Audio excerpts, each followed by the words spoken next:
Khesari sir के साथ 2 साल के बाद मेरा एक सॉन्ग आया है, सुना करेजा, नीमन भोजपुरी चैनल पे।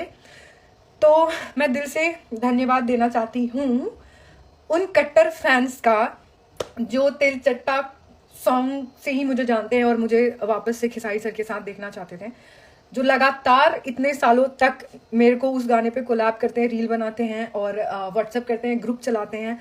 तो उन लोगों को दिल से धन्यवाद, आप लोग जहाँ से भी हैं, जहाँ पे भी हैं, थैंक यू सो मच। आप लोगों के कारण ही हम दोबारा ऑन स्क्रीन दिख पाए हैं। तो मेरी पूरी एक्सपेक्टेशंस हैं आप लोगों से कि इस गाने को आप लोग ट्रेंडिंग में लाएंगे। नीमन भोजपुरी चैनल पे आज सुबह सुबह 7 बजे ये गाना आपके ट्रेंडिंग स्टार के साथ में मैं कल्याणी सिंह सुनाई करेजा रिलीज हुआ है। 2 गानों के प्रमोशन के लिए मैं लाइव आई हूँ। So guys please please please please please please किसी दे रही हूँ, बहुत ज्यादा ट्रेंड कीजिए इस चीज को प्लीज।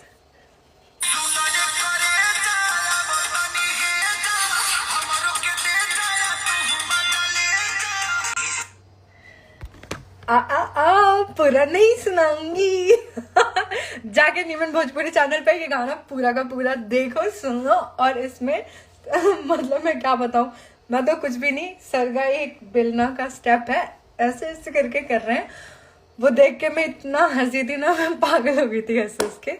और जिन्होंने खेसारी सर को देखा नहीं उनको मैं बताऊं कि वो रियल में भी बहुत क्यूट है, बहुत चार्मिंग है और बहुत कॉमेडियन है और वो बहुत हंसाते हैं।